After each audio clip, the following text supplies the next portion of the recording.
सालों बाद पति कलेक्टर बनकर गांव पहुंचा। पत्नी ईंट भट्टे पर काम करती मिली। फिर जो हुआ, इंसानियत भी रो पड़ी। दोस्तों, यह सच्ची कहानी है उत्तर प्रदेश जौनपुर जिले की, जहां एक छोटा सा गांव है बरेपुर। इसी गांव में रहते थे अर्जुन और राधिका। अर्जुन के घर की हालत बहुत खराब थी। पिता लंबे समय से बीमार थे और मां दूसरों के घर बर्तन मांजकर किसी तरह घर चलाती थी। अर्जुन दिन में मजदूरी करता और रात में लालटेन की हल्की रोशनी में पढ़ाई करता। उसके पास ज्यादा कुछ नहीं था, कुछ पुरानी किताबें, एक टूटी चारपाई और एक सपना कि एक दिन वो पढ़ लिख कर बड़ा आदमी बनेगा। वह अक्सर खुद से कहता, बस पढ़ाई पूरी हो जाए, फिर सब बदल जाएगा। गांव के लोग उसकी बात सुनते तो बस चुप रह जाते। उन्हें विश्वास नहीं था कि इतने गरीब घर से कोई बड़ा बन सकता है। राधिका भी उसी गांव में अकेली रहती थी। उसकी मां कई साल पहले गुजर चुकी थी। एक छोटी सी झोपड़ी और थोड़ी सी जमीन थी जो अब खेती लायक नहीं रही थी। अपना गुजारा करने के लिए वह गांव में जहां काम मिलता वहां चली जाती। कभी खेतों में, कभी ईंट ढोने में, कभी किसी के घर काम करने में। दिन भर की मेहनत के बाद भी उसके चेहरे पर शिकायत नहीं होती थी। अर्जुन और राधिका एक दूसरे का सहारा थे। दोनों के पास देने के लिए पैसा नहीं था, लेकिन समझ और भरोसा था। जब भी अर्जुन पढ़ाई को लेकर परेशान होता, वह राधिका के पास चला जाता। एक शाम वह चुपचाप उसकी झोपड़ी के बाहर बैठा था। हाथ में किताब थी, लेकिन नजरें कहीं और थीं। राधिका ने पूछा, क्या हुआ? अर्जुन ने धीमी आवाज में कहा, शहर जाकर पढ़ना पड़ेगा, यहां रहकर कुछ नहीं होगा। कुछ पल के लिए खामोशी छा गई। शहर जाने का मतलब था पैसा, रहने की जगह, खाने का इंतजाम और सबसे बड़ी बात, गांव से दूर जाना। राधिका ने धीरे से पूछा, कब जाना है? पता नहीं, पैसे ही नहीं है। अर्जुन ने नजरें झुका लीं। उसकी आवाज में पहली बार बेबसी साफ सुनाई दे रही थी। अगले कुछ दिनों तक अर्जुन और भी ज्यादा काम करने लगा। सुबह से शाम तक मजदूरी करता, फिर रात में पढ़ता, लेकिन जितना भी कमाता वह शहर की पढ़ाई और रहने के खर्च के सामने बहुत कम था। एक रात वह थक कर जमीन पर बैठ गया। शायद मेरा सपना सपना ही रह जाएगा, उसने धीमे से कहा। उसी समय राधिका वहां आई। उसने कुछ नहीं पूछा, बस उसके पास बैठ गई। कुछ देर बाद उसने अपनी मुट्ठी खोली और उसके सामने कुछ पैसे रख दिए। अर्जुन चौंक गया। ये कहां से आए? राधिका ने नजरें बचाते हुए कहा, तू शहर जाएगा, बस तू चिंता मत कर, पढ़ाई कर। अर्जुन समझ गया कि यह पैसे आसानी से नहीं आए होंगे। उसने पैसे उठाने से मना किया। नहीं, मैं नहीं ले सकता। राधिका ने पहली बार थोड़ा सख्त होकर कहा, अगर तू नहीं जाएगा तो सारी मेहनत बेकार हो जाएगी। उसकी आंखों में अजीब सा विश्वास था, जैसे वह पहले से जानती हो कि अर्जुन सफल होगा। कई बार मना करने के बाद आखिर अर्जुन ने पैसे ले लिए। कुछ दिनों बाद शहर जाने की तैयारी पूरी हो गई। जाने के दिन पूरा गांव बस दूर से देख रहा था। किसी को ज्यादा फर्क नहीं पड़ रहा था, लेकिन राधिका चुपचाप खड़ी थी। बस आने की आवाज सुनाई दी।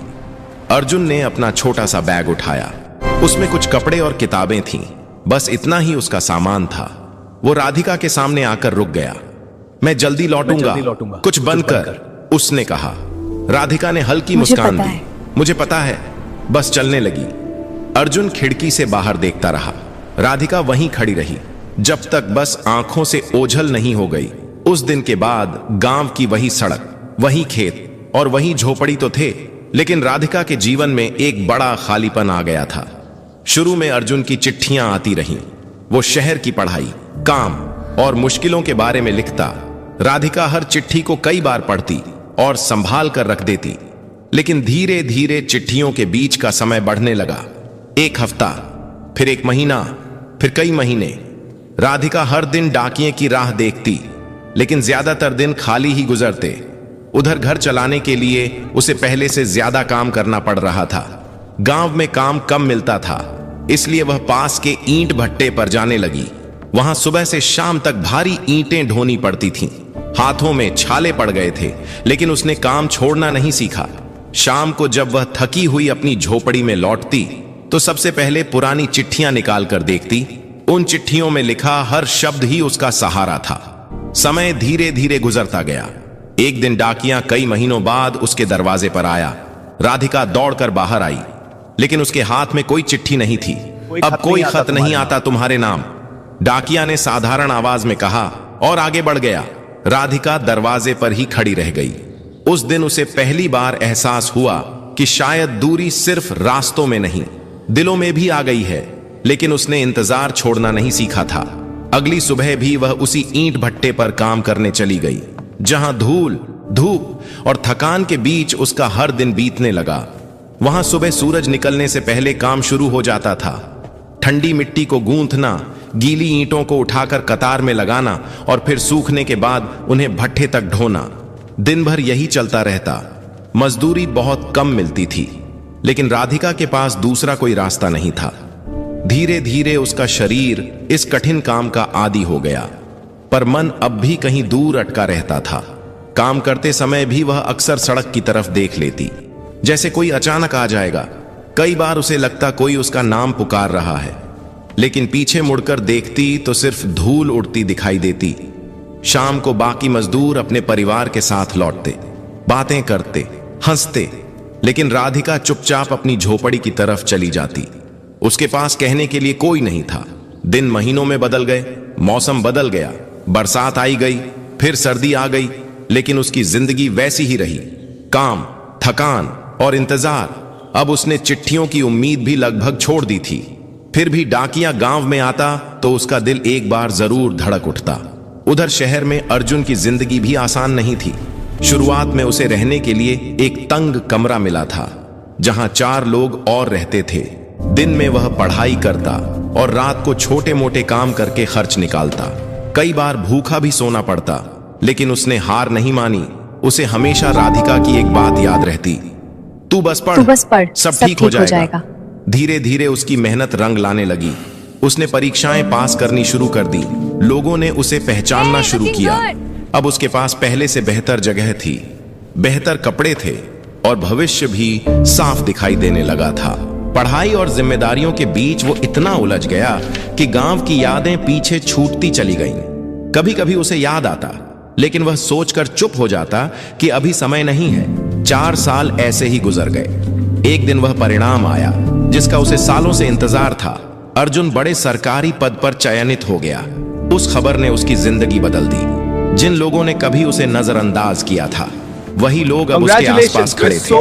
बधाइयां, फोन, नए लोग, सब कुछ अचानक बहुत तेजी से बदल गया। लेकिन इस खुशी के बीच एक खालीपन भी था, जिसका एहसास उसे उसी रात हुआ जब वह अकेला बैठा था। कमरे में सन्नाटा था और इतने सालों में पहली बार उसे गांव की याद साफ साफ आने लगी।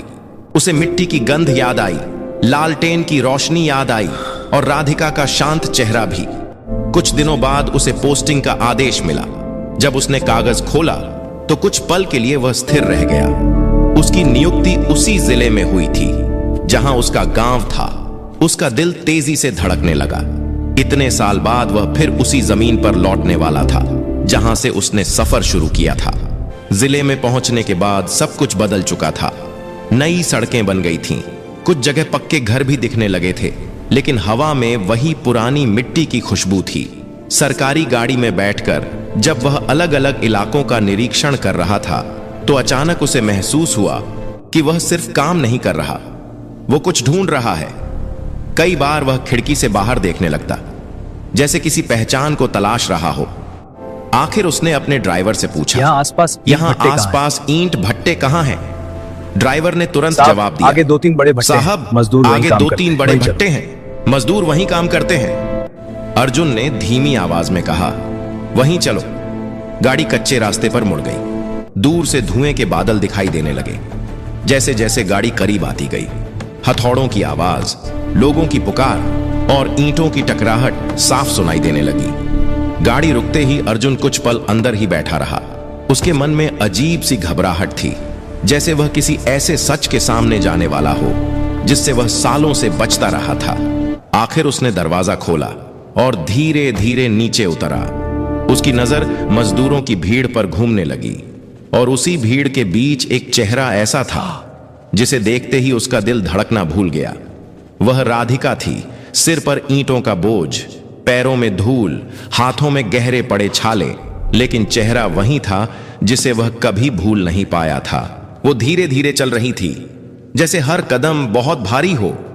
अर्जुन कुछ पल तक वहीं खड़ा रह गया। उसे समझ नहीं आ रहा था कि वह सच देख रहा है या कोई सपना। राधिका ने अभी तक उसे नहीं देखा था। वह ईंटों का ढेर रखकर वापस मुड़ी और फिर अगला बोझ उठाने लगी।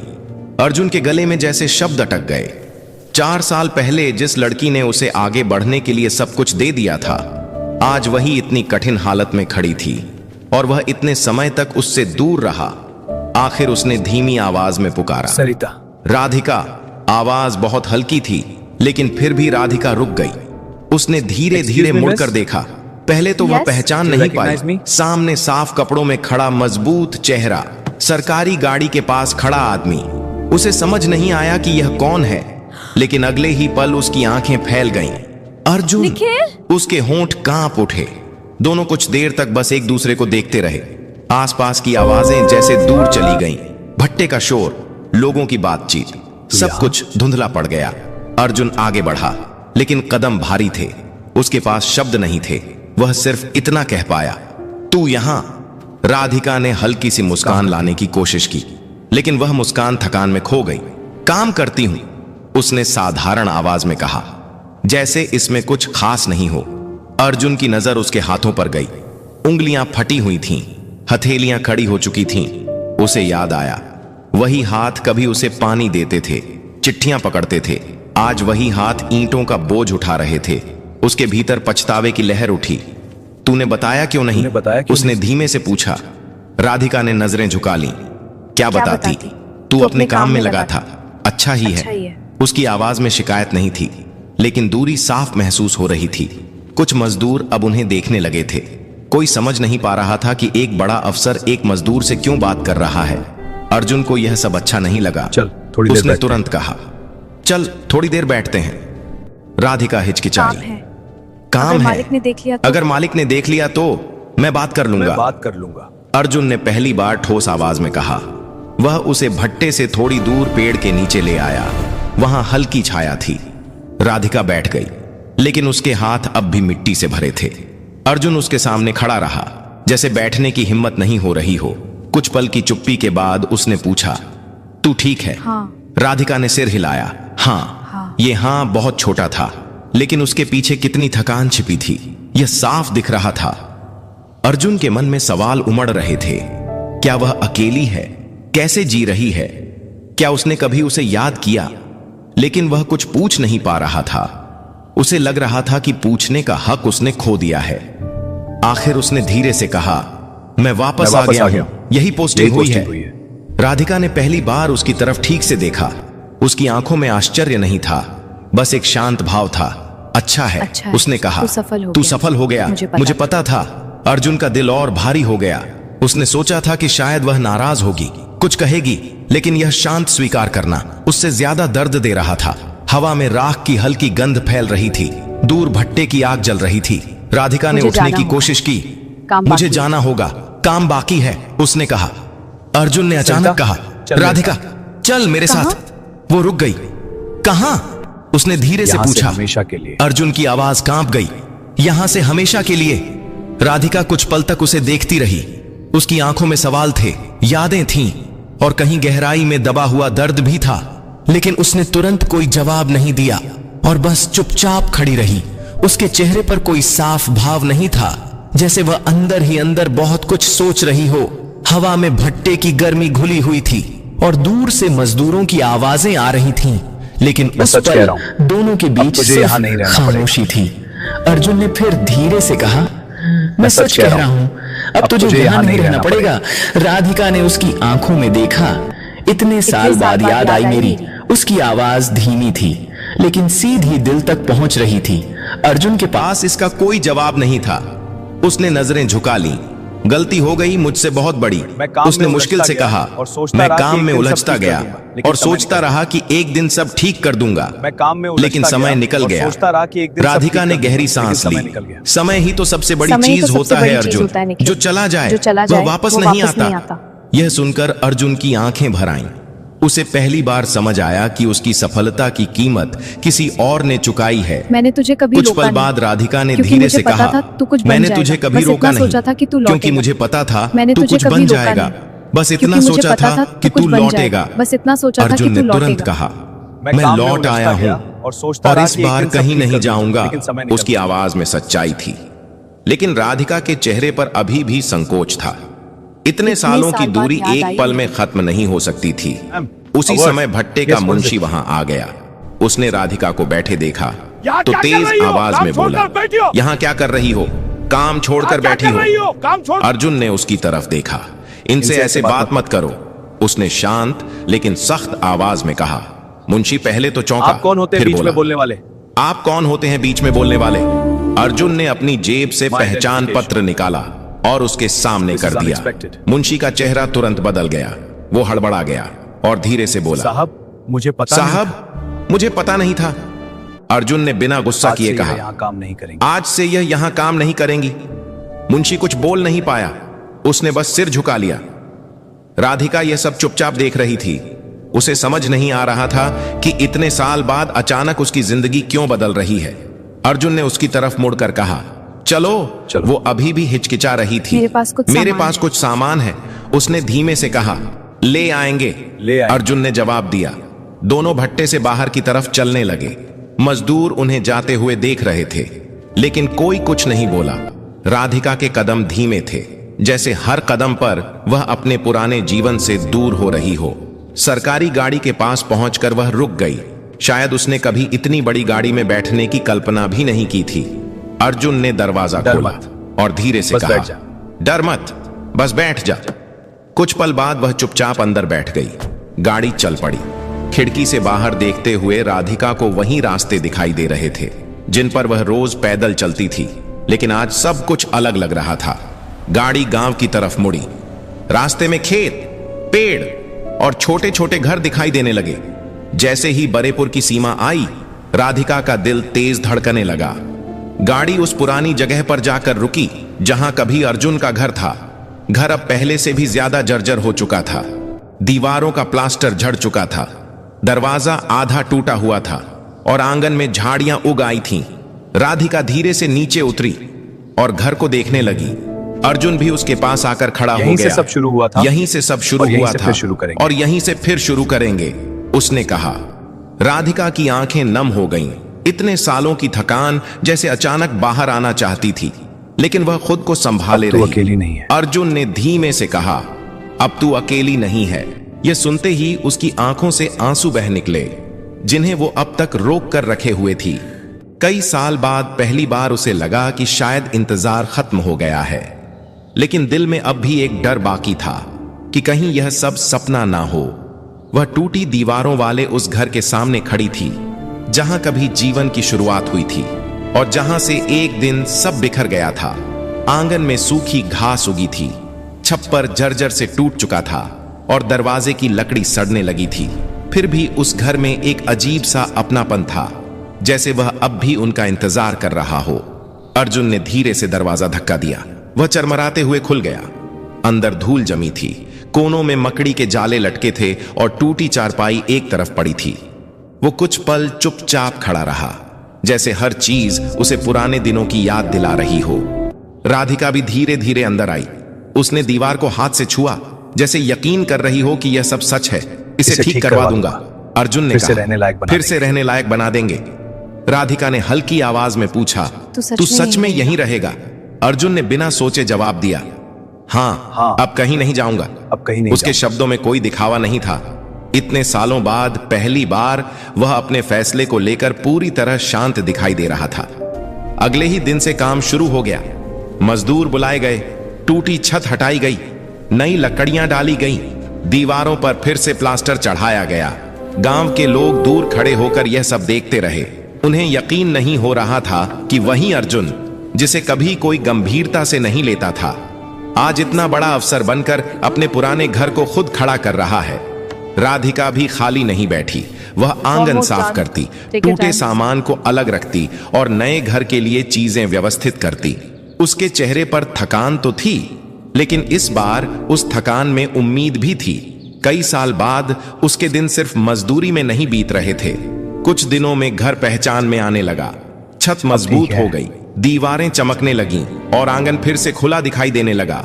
जब आखिरी काम खत्म हुआ तो अर्जुन ने दरवाजे पर नई कुंडी लगाई और पीछे हटकर घर को देखा। अब ठीक है, उसने धीरे से कहा।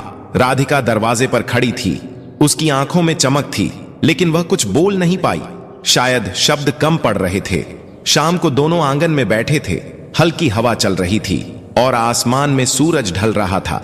चारों तरफ शांति थी, वैसी शांति जो बहुत लंबे संघर्ष के बाद तुझे पता है मैं जितना आगे बढ़ता गया उतना ही खाली होता गया। कहा, तुझे पता है मैं जितना आगे बढ़ता गया उतना ही खाली होता गया। उतना ही खाली होता गया। सुकून नहीं था। सब कुछ था लेकिन सुकून नहीं आज समझ आया कि राधिका ने उसकी तरफ देखा।